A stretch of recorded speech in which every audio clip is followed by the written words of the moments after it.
मकर संक्रांति पर्व के दिन कई लोग उपवास रखते हैं और विधि विधान सूर्य देव की उपासना करते हैं। इस दिन धर्मराज की एक कहानी जरूर सुननी चाहिए। मकर संक्रांति की कथा। हिंदू धर्म में शायद ही कोई ऐसा त्योहार हो जिससे जुड़ी कोई पौराणिक कथा या कहानी न हो। बात मकर संक्रांति पर्व की करें तो इससे जुड़ी भी कई कहानियां प्रचलित है। बता दें, इस साल मकर संक्रांति पर्व 15 जनवरी को मनाया जाएगा। धार्मिक मान्यताओं अनुसार मकर संक्रांति के दिन ही गंगा मैया भागीरथ के पीछे पीछे चलकर कपिल मुनि के आश्रम से होती हुई सागर में जा मिली थी। कहते हैं ये भी है कि इसी दिन भगवान विष्णु ने असुरों का अंत किया था। साथ ही इस पर्व की एक कहानी धर्मराज से जुड़ी भी है जिससे इस पर्व में जरूर पढ़ना या सुनना चाहिए। संक्रांति पर धर्मराज की कहानी। एक समय जब पृथ्वी लोक पर बब्रुवाहन नामक एक राजा हुआ करता था। उसके राज्य में किसी चीज की कमी नहीं थी। इसी राज्य में एक हरिदास नामक ब्राह्मण भी निवास करता था जिसका विवाह गुणवती से हुआ था, जो कि बहुत ही धर्मवती एवं पतिव्रता महिला थी। गुणवती ने अपना पूरा जीवन सभी देवी देवताओं की उपासना में लगा दिया और वह सभी प्रकार के व्रत करती थी और दान धर्म भी किया करती थी। इसके अलावा अतिथि सेवा को वह अपना धर्म मानती थी। ऐसे ही ईश्वर की उपासना करते हुए वह वृद्ध हो गई। जब उसकी मृत्यु हुई तो धर्मराज के दूत उसे अपने साथ धर्मराजपुर ले गए। यमलोक में एक सुंदर सिंहासन पर यम धर्मराज विराजमान थे और उनके पास ही चित्रगुप्त भी बैठे थे। चित्रगुप्त जब धर्मराज को प्राणियों का लेखा जोखा सुना रहे थे तभी यमदूत गुणवती को लेकर पहुँचे। गुणवती यमराज को देखकर थोड़ी भयभीत हुई और मुंह नीचे करके खड़ी हो गई। फिर चित्रगुप्त ने गुणवती का ब्यौरा निकाला और उसके बारे में धर्मराज को बताया। धर्मराज ने गुणवती का पूरा ब्यौरा देखा और वे प्रसन्न हुए, लेकिन फिर भी उनके मुख पर थोड़ी सी उदासी भी छाई थी।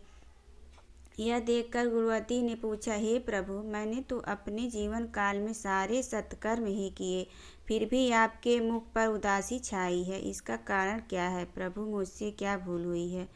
धर्मराज ने कहा, हे देवी, तुमने सभी देवी देवताओं के व्रत किए हैं, उपासना की है, लेकिन कभी भी तुमने मेरे नाम से कुछ पूजा या पाठ या दान नहीं किया है।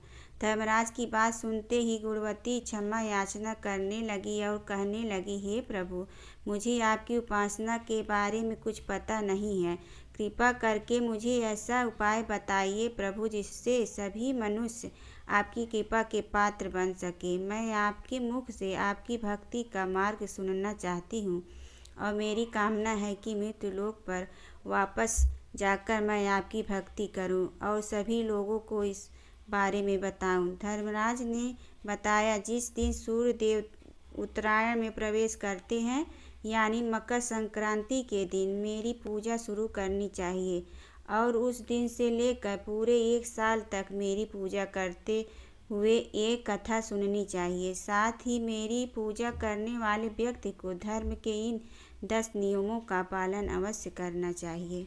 धीरज रखना यानी संतुष्ट रहना। नंबर 2, अपने मन को वश में रखना और सभी को क्षमा करना।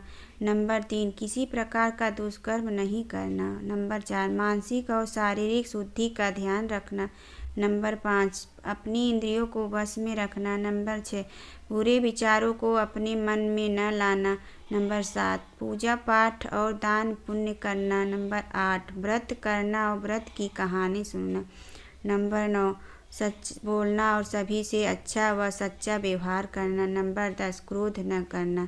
धर्म के इन सभी लक्षणों का पालन करते हुए एक साल तक मेरी कथा नियम से सुने, दान पुण्य और परोपकार के काम करें और अगली मकर संक्रांति पर इस व्रत का उद्यापन करें। इसके बाद मेरी एक मूर्ति बनाकर विधि विधान से प्राण प्रतिष्ठा करवा कर हवन पूजन करें और साथ ही चित्रगुप्त की भी पूजा करें और काले तिल के लड्डू का भोग लगाएं। इसके बाद ब्राह्मण भोज करवाएं व बांस की टोकरी में 7 सेर अनाज का दान करें। साथ ही किसी ज़रूरतमंद को गद्दा, तकिया, कंबल, छप्पन, लोटा व वस्त्र आदि का दान करें। संभव हो तो गौ दान करें। धर्मराज से व्रत की पूरा कथा सुनकर गुणवती ने पुनः धर्मराज से प्रार्थना की, हे प्रभु, मुझे फिर से मृत्यु लोक में जाने दीजिए, जिससे मैं आपका व्रत कर सकूं, साथ ही इस व्रत का प्रचार भी लोगों में कर सकूं।